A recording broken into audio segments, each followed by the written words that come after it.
بسم اللہ الرحمن الرحیم۔ خطبہ جمعہ بطور سوال و جواب۔ خطبہ جمعہ فرمودہ 9 دسمبر 2022 بمقام مسجد مبارک اسلام آباد ٹلفورڈ سرے UK۔ سوال نمبر 1،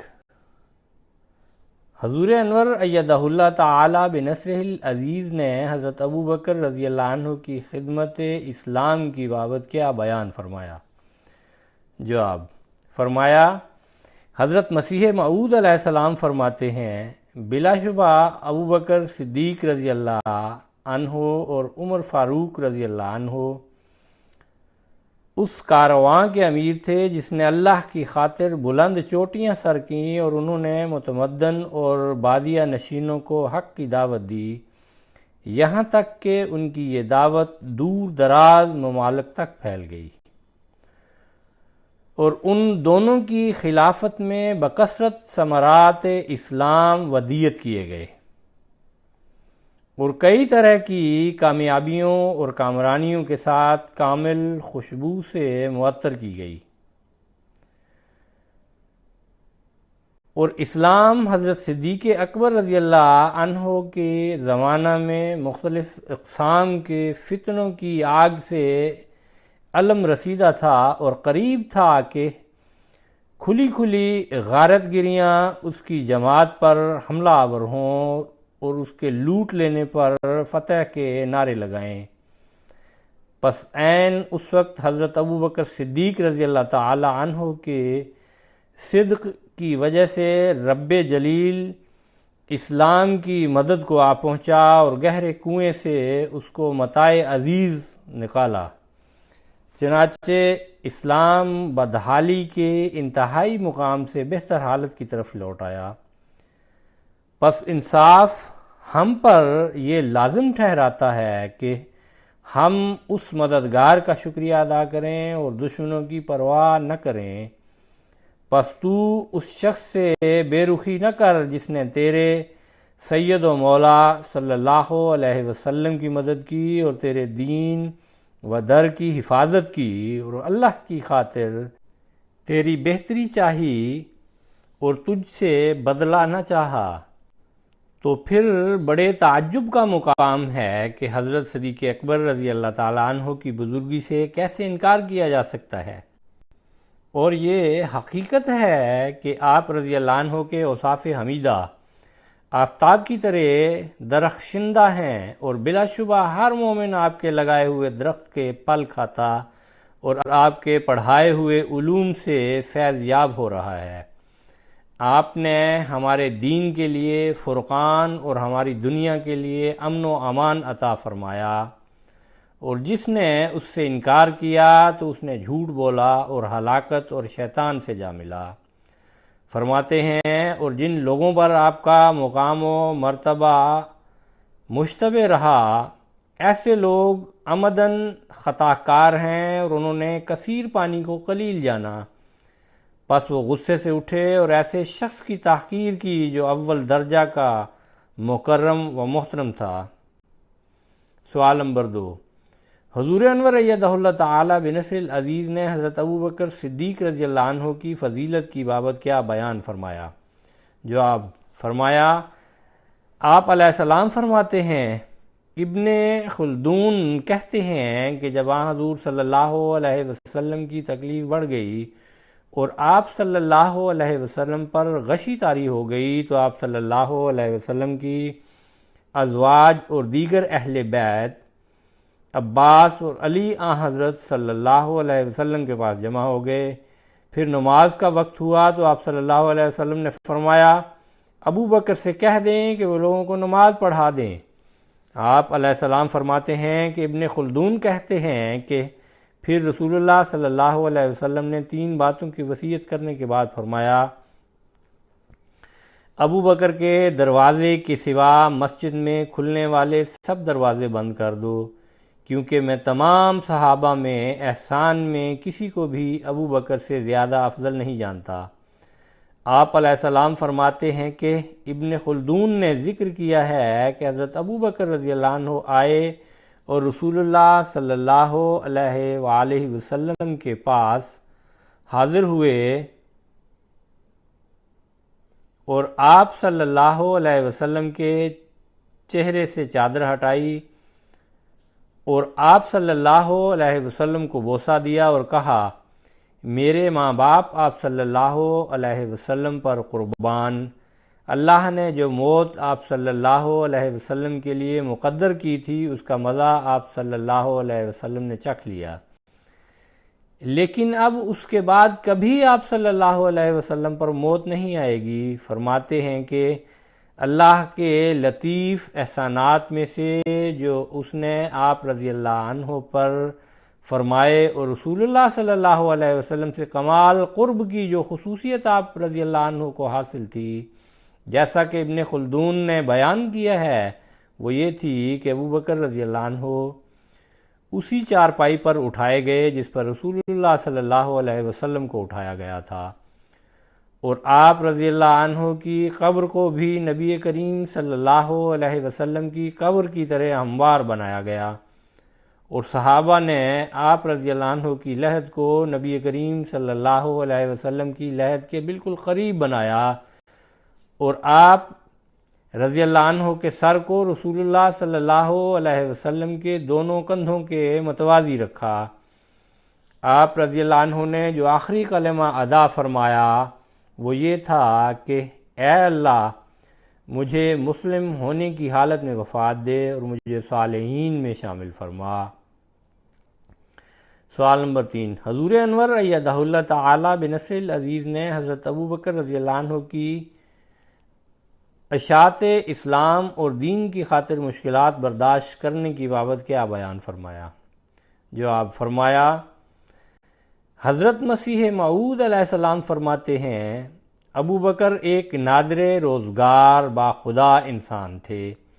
جنہوں نے اندھیروں کے بعد اسلام کے چہرے کو تابانی بخشی، اور آپ کی پوری کوشش یہی رہی کہ جس نے اسلام کو ترک کیا آپ نے اس سے مقابلہ کیا، اور جس نے حق سے انکار کیا آپ نے اس سے جنگ کی، اور جو اسلام کے گھر میں داخل ہو گیا تو اس سے نرمی اور شفقت کا سلوک کیا۔ آپ نے اشاعت اسلام کے لیے سختیاں برداشت کیں، آپ نے مخلوق کو نایاب موتی عطا کیے اور اپنے عزم مبارک سے بادیہ نشینوں کو معاشرت سکھائی، اور ان شترب مہاروں کو کھانے پینے، نشست و برخاست کے آداب اور نیکی کے راستوں کی تلاش اور جنگوں میں بہادری اور جوش کے ادب سکھائے، اور آپ نے ہر طرف مایوسی دیکھ کر بھی کسی سے جنگ کے بارے میں نہیں پوچھا، بلکہ آپ ہر مد مقابل سے نبرد آزما ہونے کے لیے اٹھ کھڑے ہوئے، اور ہر بزدل اور بیمار شخص کی طرح آپ کو خیالات نے بہکایا نہیں۔ ہر فساد اور مصیبت کے موقع پر ثابت ہو گیا کہ آپ کوہ رضوا، یہ مدینہ کا ایک پہاڑ ہے، سے زیادہ راسخ اور مضبوط ہیں۔ آپ نے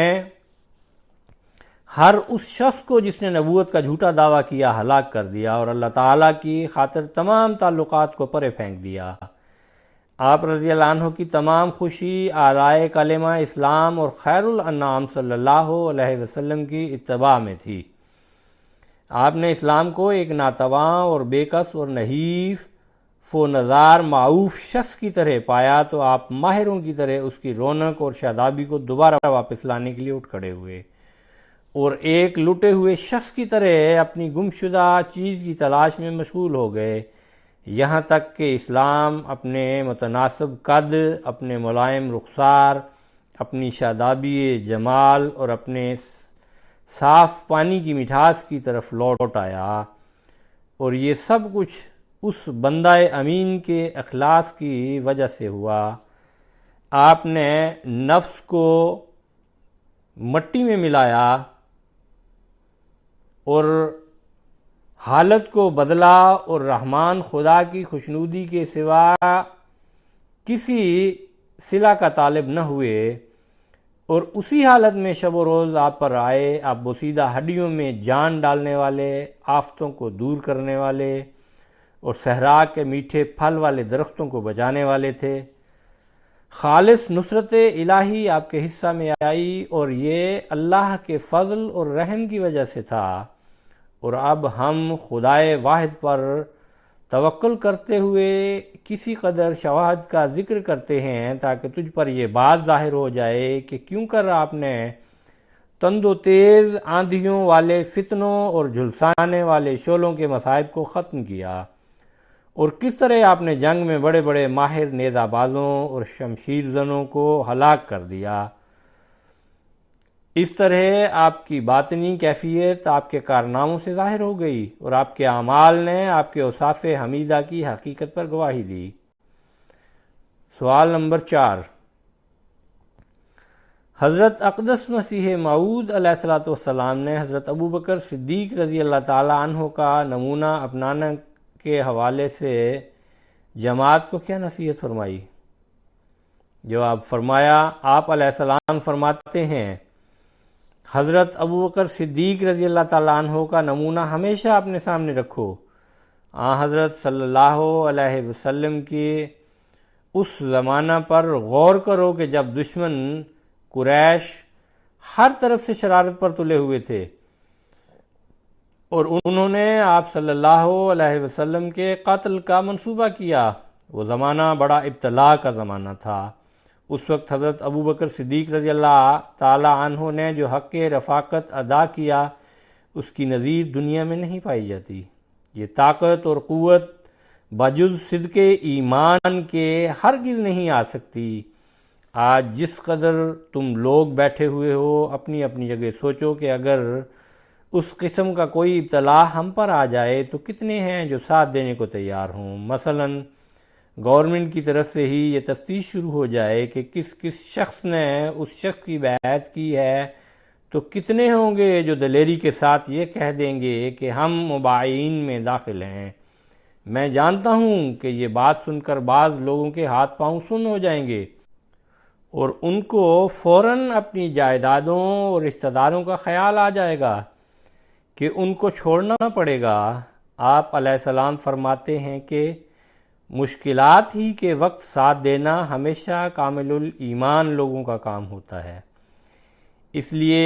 جب تک انسان عملی طور پر ایمان کو اپنے اندر داخل نہ کرے،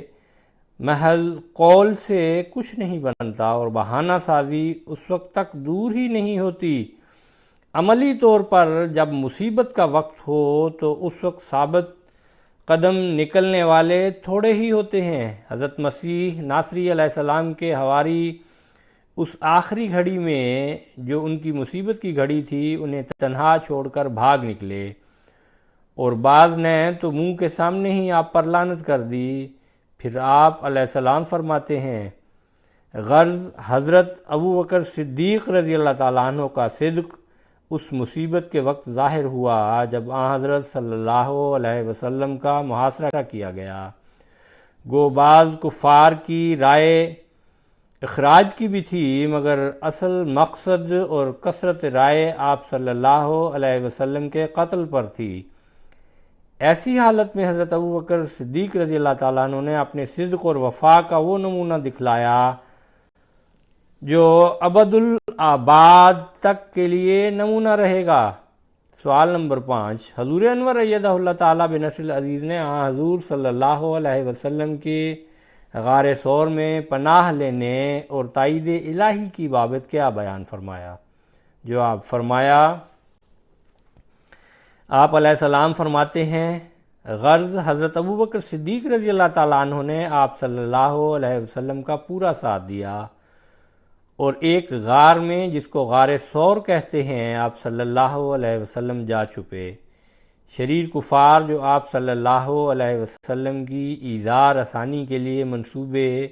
کر چکے تھے، تلاش کرتے ہوئے اس غار تک پہنچ گئے۔ حضرت ابوبکر صدیق رضی اللہ تعالیٰ عنہ نے عرض کی کہ اب تو یہ بالکل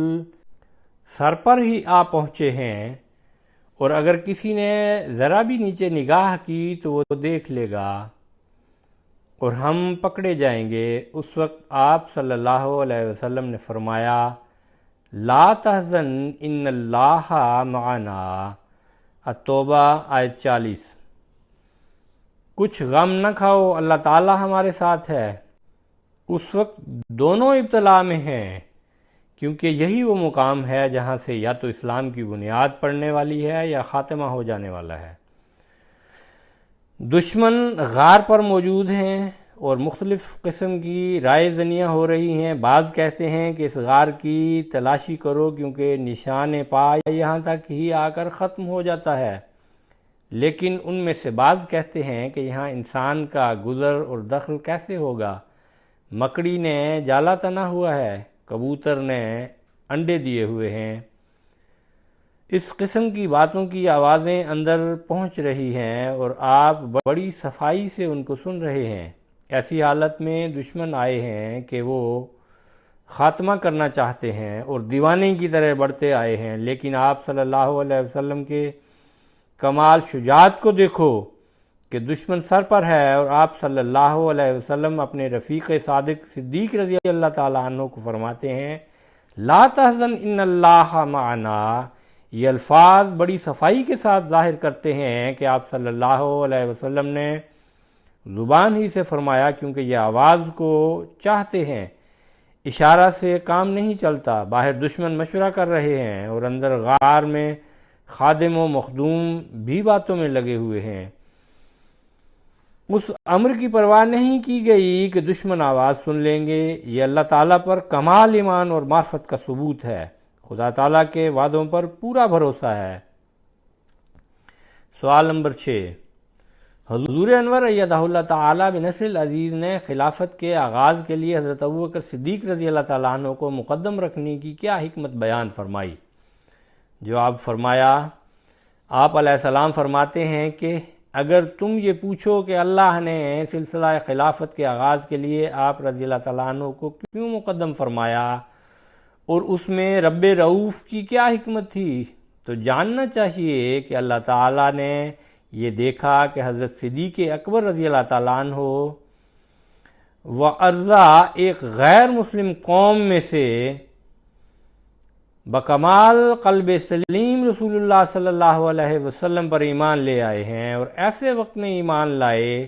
جب نبی اللہ صلی اللہ علیہ وسلم یکو تنہا تھے اور فساد بہت شدید تھا۔ پس حضرت صدیق اکبر رضی اللہ تعالی عنہ نے اس ایمان لانے کے بعد طرح طرح کی ذلت اور رسوائی دیکھی، اور قوم، خاندان، قبیلے، دوستوں اور بھائی بندوں کی لان تان دیکھی۔ رحمان خدا کی راہ میں آپ کو تکلیفیں دی گئیں اور آپ کو اسی طرح وطن سے نکال دیا گیا جس طرح جن و انس کے نبی صلی اللہ علیہ وسلم کو نکالا گیا تھا۔ آپ نے دشمنوں کی طرف سے بہت تکلیفیں اور اپنے پیارے دوستوں کی طرف سے لعنت و ملامت مشاہدہ کی۔ آپ نے بارگاہ رب العزت میں اپنے مال و جان سے جہاد کیا۔ آپ معزز اور ناز و نم میں پلنے کے باوجود معمولی لوگوں کی طرح زندگی بسر کرتے تھے۔ آپ راہ خدا میں وطن سے نکالے گئے، آپ اللہ کی راہ میں ستائے گئے۔ آپ نے راہ خدا میں اپنے اموال سے جہاد کیا،